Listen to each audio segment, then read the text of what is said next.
For over 3 decades, Johnny Carson was more than just a host. He became part of every American family, inviting them into his living room through their screens. His warm smile and subtle wit made him the perfect television superstar, yet behind the dazzling stage lights lay deeply personal struggles. Carson experienced loneliness, broken relationships, and choices he wished he could redo. Beneath the humor and charm existed regrets he never revealed to the public. Today, we delve into 10 untold truths, uncovering the hidden side of an entertainment icon, where the real man, with all his vulnerabilities and emotions, is laid bare.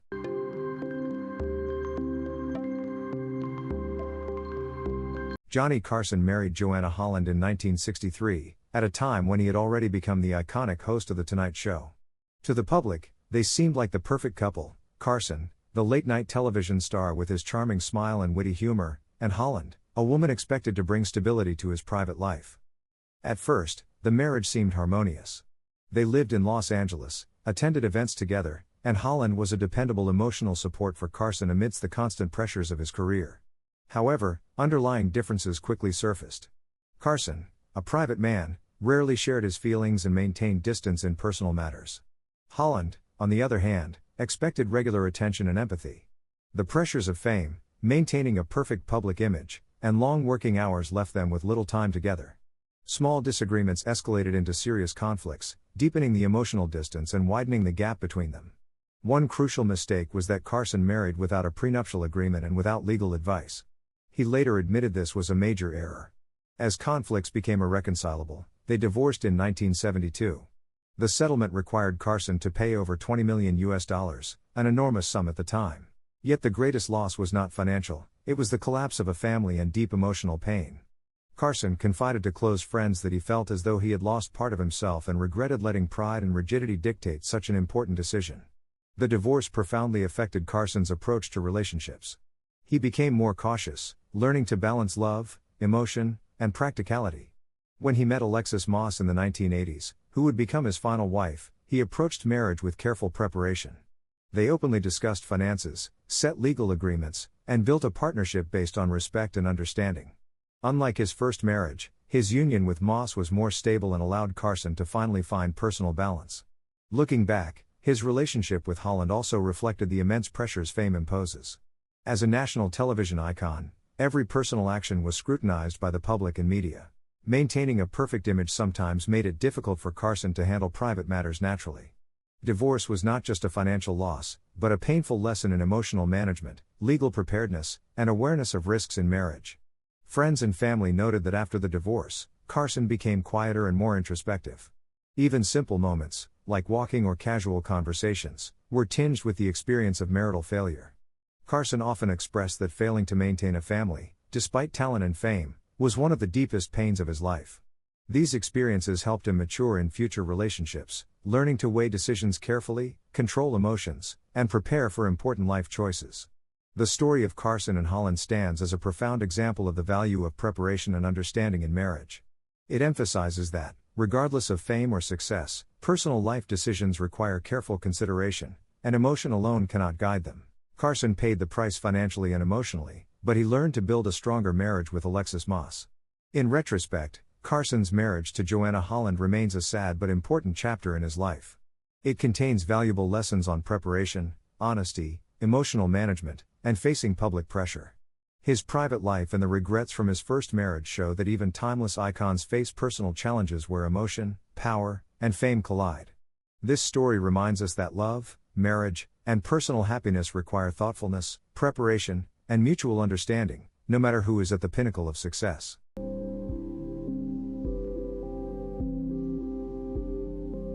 Rick Carson, Johnny Carson's youngest son, was born in 1965.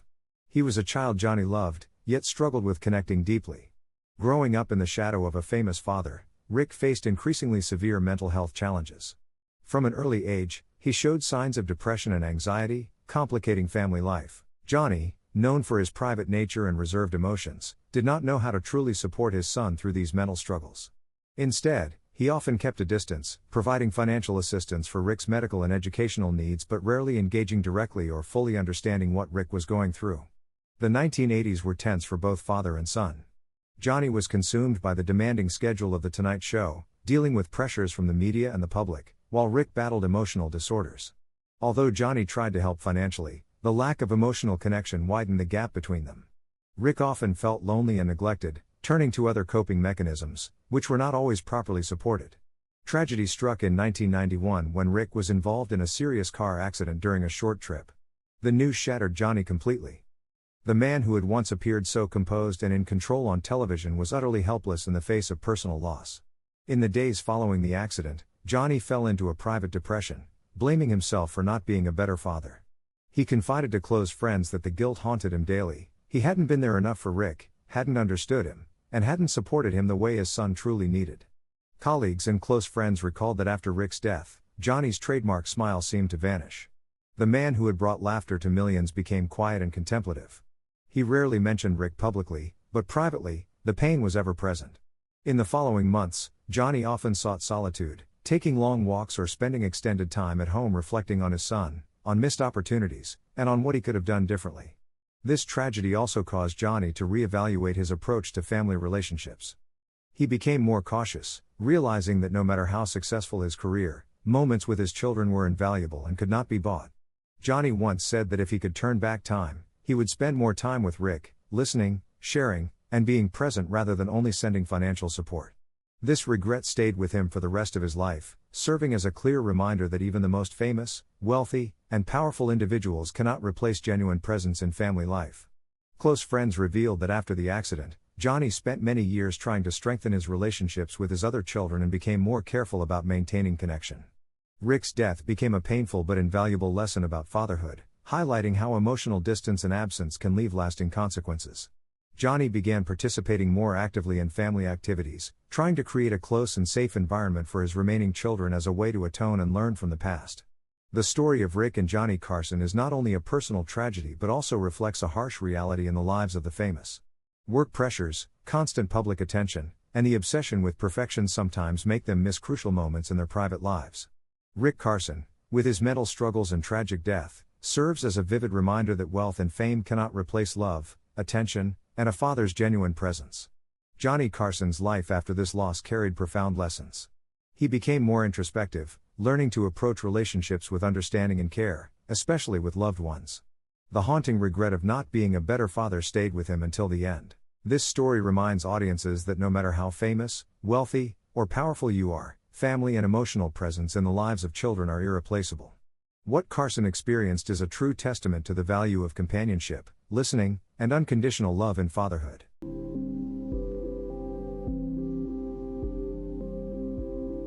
Joan Rivers was once one of Johnny Carson's closest and most trusted collaborators.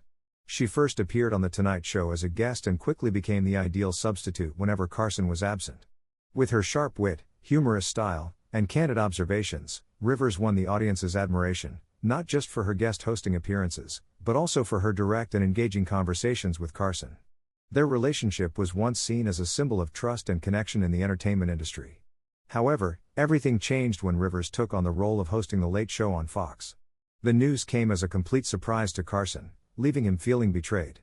He had believed that Rivers would always prioritize loyalty to The Tonight Show and to him personally. This decision led Carson to place Rivers on a restricted list, refusing any attempts at meetings or reconciliation, despite their years of friendship and professional partnership.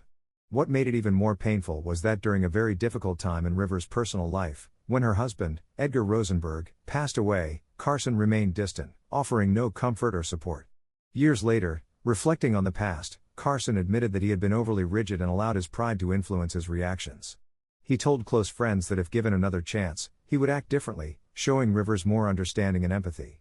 Rivers herself shared that she felt profoundly alone during her most challenging moments, leaving a lasting mark on her emotional well-being. The relationship between these two comedy icons thus stands as a clear example of the complexities in show business. Even a long-standing bond can be fractured by a single personal decision. The story of Carson and Rivers is not just about disappointment or personal regret, it also reflects the intense pressure and competition in the television industry. Carson, as the king of late night, often felt his authority threatened when a trusted colleague made a choice that went against his expectations. Rivers, on the other hand, needed to pursue opportunities to grow her own career. This conflict led to a strained relationship, leaving both to endure years of tension, silence, and distance. Notably, even after many years, Carson continued to respect Rivers for her talent. Although their personal relationship could never be fully mended, he acknowledged that Rivers was one of the finest comedians he had ever worked with. His rigid response serves as a reminder that even the biggest stars can be swayed by emotions, and the consequences may last a lifetime. This story also serves as a cautionary tale for anyone in the entertainment industry. Loyalty and mutual understanding are vital, but career pressures and personal opportunities can change even the strongest relationships. Joan Rivers and Johnny Carson shared a special bond, yet untimely decisions turned it into a somber chapter in American television history. Both remain timeless icons, but their private lives and regrets reveal a very different side, where emotions and power collided with lasting impact.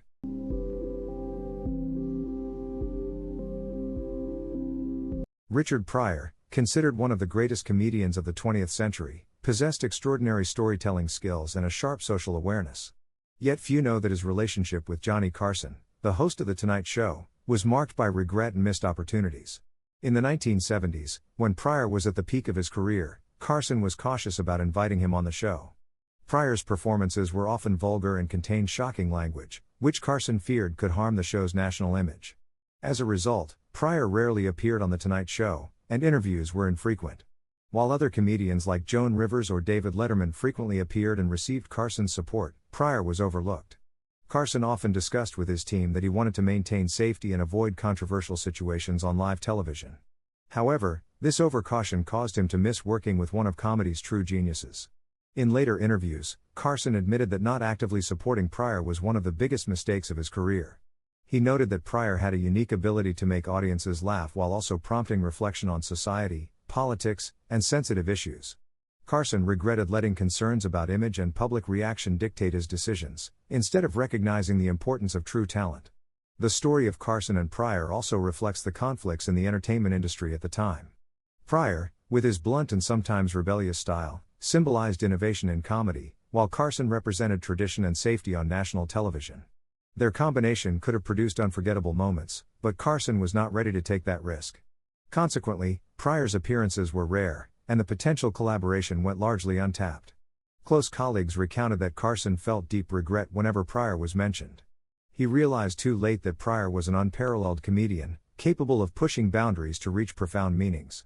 Yet his initial caution left a gap in the list of memorable Tonight Show interviews. Many audiences and comedy experts later emphasized that the show could have become even more legendary if Pryor had appeared more frequently. A clear example of Carson's regret was Pryor's 1983 interview on The Tonight Show. This rare appearance immediately showcased Pryor's extraordinary talent. He spoke of personal struggles, racial discrimination, and social disparities, all delivered with sharp satirical humor. The audience laughed and reflected simultaneously, and Carson later admitted that inviting Pryor earlier and more often would have made The Tonight Show an even greater historic comedy landmark. This story is not just about career but also about how fear and social pressure can cloud a manager or host's judgment. Carson once said that if he could turn back time, he would have invited Pryor more frequently, creating powerful, humorous, and meaningful dialogues. His overcaution serves as a valuable lesson in balancing professional responsibility with recognizing exceptional talent.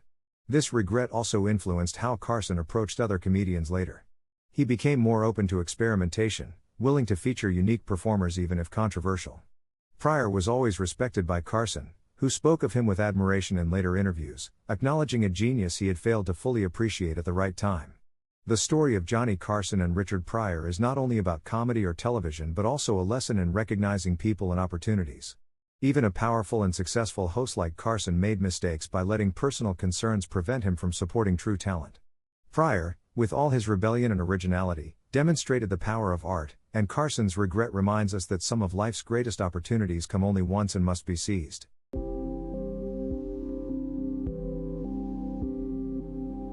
Don Rickles and Johnny Carson were once one of the most iconic comedic duos in American entertainment. Their chemistry on The Tonight Show produced moments filled with laughter, from rapid-fire banter to clever jokes. Rickles, with his sharp wit and fearless style of roasting, was a beloved regular guest. Carson, with his calm demeanor and brilliant improvisation, made their exchanges refined and charming. This bond symbolized the perfect harmony between comedians, and both men were considered close friends in the industry. However, things began to change in the late 1970s. During one episode of The Tonight Show, Rickles made a joke that crossed a personal boundary Carson had set. While the audience roared with laughter, Carson felt deeply hurt and disappointed. Though harmless to most viewers, the joke struck at a private line Carson respected. Feeling betrayed and disrespected, he became angry and immediately limited Rickles' appearances on the show. From that moment, a distance grew between them. Rickles' invitations became rare, and Carson avoided mentioning him publicly. Close colleagues recalled that Carson often spoke of Rickles with a mixture of regret and lingering frustration. While he continued to acknowledge Rickles' talent and charm, he could not erase the feeling of personal hurt. The distance persisted for many years, and the warm relationship they once shared grew cold. In the final years before retiring, Carson attempted to mend the relationship. He invited Rickles to special events and held private conversations to clear misunderstandings. Yet, time and past hurt had left a lasting mark. Rickles admitted that, despite their efforts, the sense of closeness they once had could never fully return. Carson acknowledged that, given the chance, he would have acted more gently, not allowing a moment of anger to destroy such a valuable friendship. This rift reflects not only personal dynamics but also the pressures and sensitivities within the entertainment industry. Carson, representing a calm and respectful image, felt uneasy when a joke crossed personal boundaries. Rickles, with his fearless humor and sometimes rebellious nature, aimed to entertain the audience but did not anticipate the impact on a close colleague. A small difference in style, a single moment, was enough to break years of trust. In later years, Carson often spoke of Rickles with admiration for his talent, accompanied by deep regret. He acknowledged that Don Rickles was one of the most unique and courageous comedians he ever worked with, capable of making audiences laugh with sharp satire that sometimes startled him. This experience taught Carson that even in close relationships, sensitivity and understanding are crucial, and a moment of anger can undo years of friendship. The story of Carson and Rickles also serves as a lesson for anyone in the entertainment field. Talent and charm are essential, but respect and sensitivity toward colleagues are equally important. A small misstep or a poorly timed joke can have long-lasting consequences. Though they later attempted reconciliation, Carson and Rickles could never fully restore the intimacy of their earlier friendship, leaving a bittersweet but meaningful chapter in comedy history. Looking back, Carson admitted that Don Rickles was more than a colleague, he was a cherished friend. The regret of letting anger damage this relationship stayed with him for life. While their relationship never returned to its former closeness, the moments they shared on stage remain immortal in the audience's memory, a reminder of friendship, respect, and the care required among those in the same profession.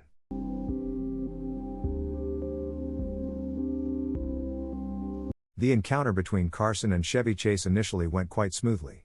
At that time, Chase was already famous for his sharp comedic style, a former member of Saturday Night Live, and beloved by younger audiences. When appearing on The Tonight Show, Chase brought fresh energy, natural humor, and quick improvisational skills. Carson recognized this talent and saw the potential for a long-term collaboration, initially filled with high expectations for memorable comedic moments. However, everything changed during a specific interview. Chase, known for his blunt humor and slightly daring jokes, crossed the line Carson considered appropriate for the show. Some sarcastic remarks, combined with a teasingly irreverent manner, made Carson feel he was losing control on stage. The man who had always maintained soft power on The Tonight Show decided it was time to restrict Chase's future appearances to protect the program's image. This decision led to a long-term ban on Chevy Chase. Carson kept his distance for many years, rarely inviting Chase back, which many colleagues felt was overly harsh. Writers and close friends had advised Carson to give Chase a second chance, but he remained firm in his decision for a prolonged period. Years later, reflecting on his more than 3-decade-long career, Carson admitted his reaction had been too rigid. He shared with friends that he regretted not seeing Chase's full potential and not giving him the chance to redeem himself or show a different side. Carson even stated that if given the opportunity, he would act differently, allowing Chase to return to The Tonight Show so they could explore the comedic synergy and creative energy initially missed. The consequences of this decision extended beyond personal matters. It reflected how Carson approached risks and relationships in the entertainment industry. For years, he was cautious with unpredictable or overly blunt guests, which sometimes cost The Tonight Show opportunities to showcase fresh and distinctive talent. The story with Chase became evidence that even the greatest hosts can make mistakes when reacting too quickly under stress, overlooking long-term collaboration potential. Close associates recalled that Carson frequently questioned himself, "Was I too harsh? Could a second chance have created something magical?" This lingering regret followed him throughout his life, becoming a profound lesson on balancing authority, control, and flexibility in his career. Carson learned that sometimes it was necessary to yield a bit of power and give the other person a chance to prove themselves rather than making a decisive judgment in a tense moment. The encounter and subsequent restrictions with Chase also revealed Carson's human side. Although his initial decision was strict, his regret demonstrated he was not indifferent. He constantly reassessed his actions and learned from his mistakes. It also reminded those in the entertainment world that flexibility and tolerance can open important opportunities, which, if missed, are difficult to recover. Chevy Chase went on to have a successful career, but Carson often mentioned him in private conversations with a tone of wistfulness. He admitted that he wished he could have collaborated with Chase one more time to create peak comedic moments, unfortunately missed due to a hasty decision. This story is not just about two celebrities, it is a reminder for anyone in creative fields. Opportunities sometimes come only once, and rigidity can cause you to miss something truly extraordinary. Overall, the experience with Chevy Chase became one of Carson's most memorable regrets. It demonstrated that even a top-tier star with enormous influence can make decisions with long-lasting consequences. Tolerance and the ability to offer a second chance are essential in any professional relationship. Carson eventually learned this lesson, but his regret regarding Chase remained a profound mark on his memory and career story.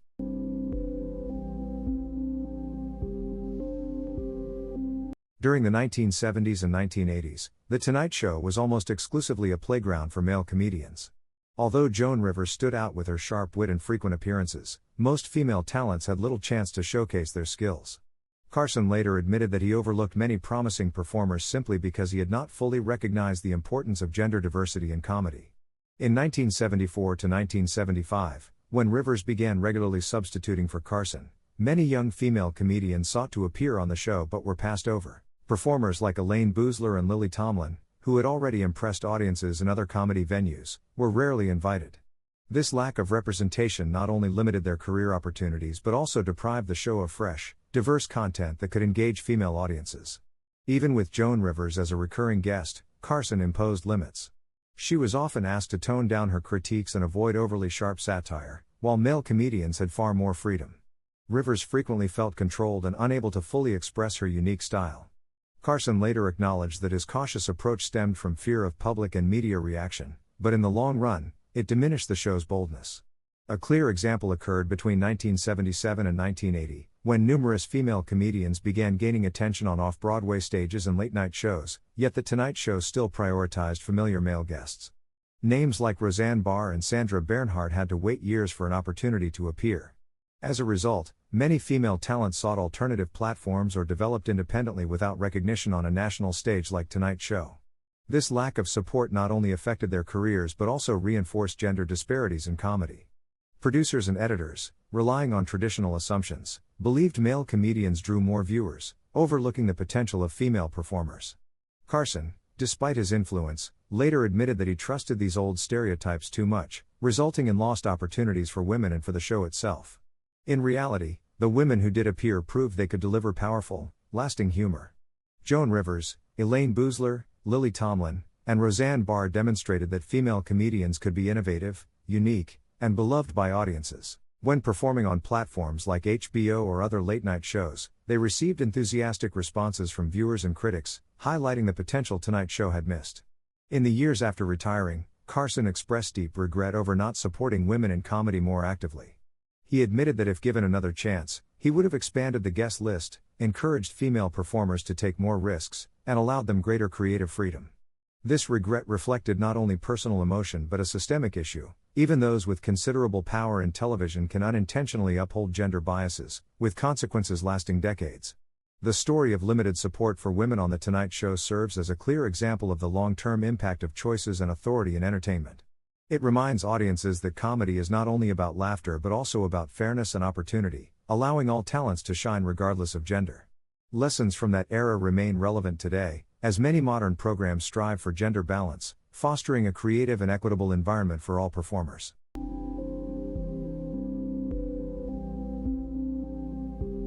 Johnny Carson was undeniably a late-night television icon. Hosting The Tonight Show for over 3 decades, he brought laughter and defined the standards of modern talk shows. Yet behind the glamour, Carson faced intense pressure from NBC, the network to which he had devoted his entire career. Carson joined NBC in 1962 and quickly became a central figure for the network. He trusted NBC completely, believing the network would always respect and protect his position. However, the reality was far more complex. In the late 1970s and early 1980s, NBC began exploring options to replace Carson, even scouting younger talents to eventually take over The Tonight Show. Every rumor, Every internal meeting created significant stress and tension for him. Carson's excessive trust in NBC meant he did not establish independent control over the show early on. He signed long-term contracts without negotiating clauses to protect his creative authority, leaving the network with considerable influence over show length, guest selection, and editorial choices he had once considered private. Colleagues later revealed that Carson often felt powerless when important decisions were influenced by network executives rather than his own expertise, the man who had been the face of The Tonight Show for nearly 30 years. This pressure affected not only his professional life but also his emotional well-being. A perfectionist by nature, he set high standards for himself and the show, but the lack of control sometimes made him anxious and insecure. Carson admitted to close friends that he regretted not pursuing independence sooner to safeguard his career and legacy. Looking back, he often reflected that, if given a chance, he would negotiate contracts differently to ensure creative authority remained firmly in his hands, rather than relying so heavily on NBC. A specific example occurred in 1981 when NBC wanted to change the show's duration and introduce new segments to boost ratings. Carson had to fight persistently to maintain control over content. He participated in tense meetings, debating every detail with executives to preserve the show's unique style. While he ultimately succeeded in keeping the program largely intact, the experience left a lasting impression. Years of over-reliance on NBC had exposed him to prolonged conflict and stress. Carson also realized that trusting the network too much had cost him opportunities for personal projects. Greater independence could have allowed him to create spin-off shows, collaborate with new talents, or protect his financial interests more effectively. This regret stayed with him for the rest of his life, reminding him that even the greatest stars can face risk when placing too much trust in a single organization or partner. The relationship between Carson and NBC reflected the harsh reality of television. Power and fame do not guarantee control. Even as the architect of The Tonight Show, NBC could make decisions without his full consent. This constant pressure forced him to remain vigilant and fight for the status and authority he deserved. In his later career, Carson began balancing trust with self-interest. He wanted to be more than the network star, aiming to protect his legacy. This preparation ensured that when he retired in 1992, all control and rights were secured, leaving The Tonight Show to Jay Leno without compromising the show's style or identity. The story of Carson's over-reliance on NBC is more than a professional anecdote, it's a lesson in authority, trust, and wisdom in decision-making. It shows that even legends like Carson paid a price for excessive trust, yet also demonstrates his ability to learn, adapt, and safeguard his career and legacy. Ultimately, Carson's experience reminds us that trust must be paired with caution, especially in competitive and powerful environments. His career exemplifies that talent, fame, and influence must go hand in hand with proactive control, ensuring that achievements remain under one's own guidance rather than at the mercy of others.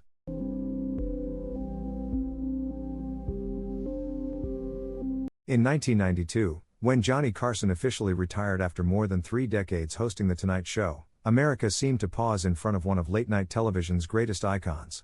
Carson, who had brought laughter and joy into millions of living rooms every night, left the stage without a grand farewell or appearing on interviews to express gratitude. This silence surprised many, as they expected an emotional goodbye, a moment for Carson to reflect on his extraordinary career and thank the team that had supported him for decades.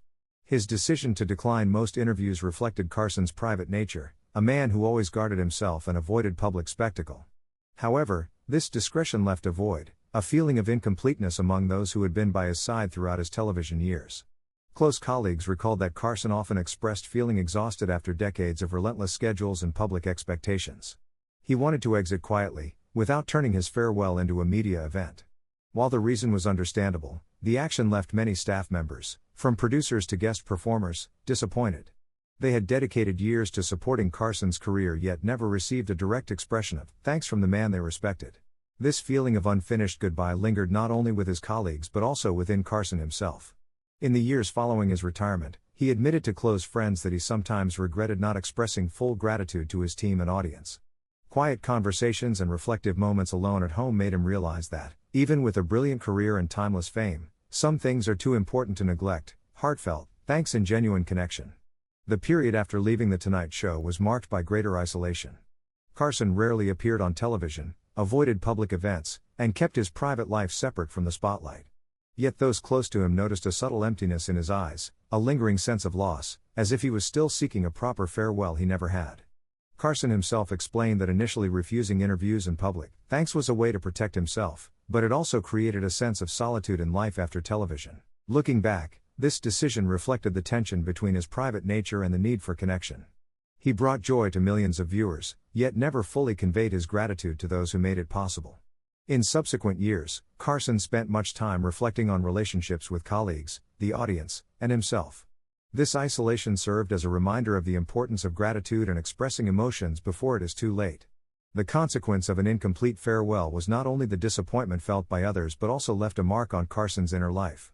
He became more cautious in later relationships, understanding that no matter how famous or successful, moments to express thanks and connect with others are priceless.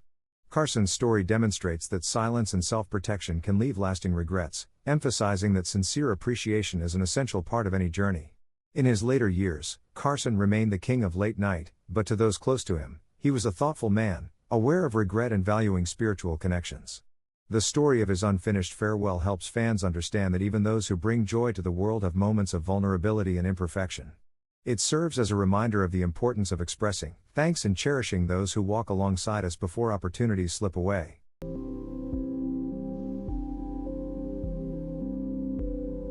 In his later years, Johnny Carson lived a secluded life at his Malibu home, where tall walls and serene ocean views could not fill the loneliness he felt each night. For 3 decades on The Tonight Show, he was a companion to millions, bringing laughter into their homes, yet he spent most of his time in the quiet of his own company. Carson once wrote, "I made millions of people laugh, but most nights I sat alone." This statement was not only an acknowledgement but also a deep regret about the emptiness in his personal life. The 1990s and early 2000s marked Carson's complete withdrawal from the spotlight. After retiring in 1992, he refused most interviews, skipped grand farewell events, and limited contact with friends and colleagues. Those close to him recalled that he would spend mornings reading newspapers, afternoons walking around the property, or sitting on the porch overlooking the sea, reflecting on the past. Despite his composed and dignified exterior, he carried a loneliness few could see. This isolation was not merely habit but the result of a lifetime spent in the limelight. Carson was used to controlling everything, from scripts to his public image. This tendency made it difficult for him to open up or share his true emotions.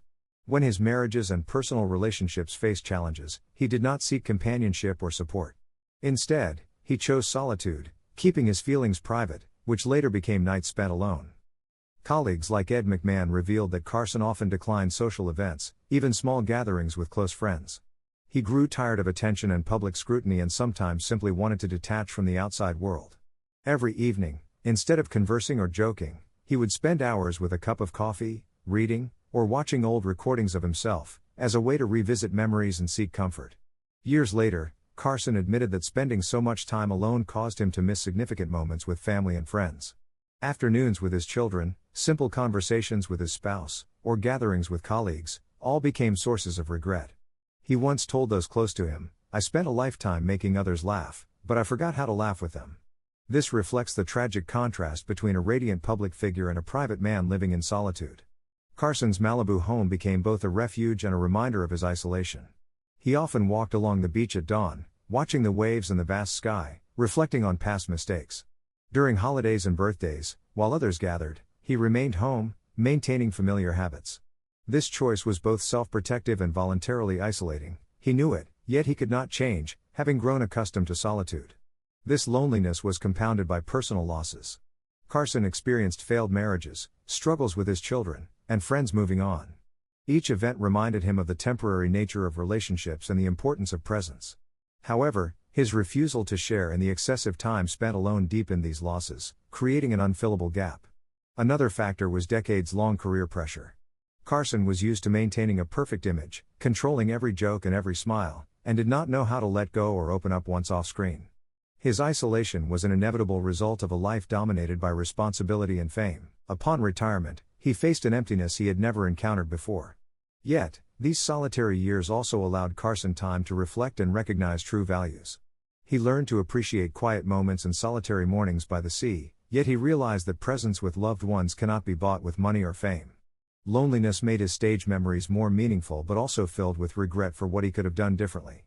Ultimately, Carson's story reminds audiences that fame and success cannot replace love, care, and genuine presence in personal life.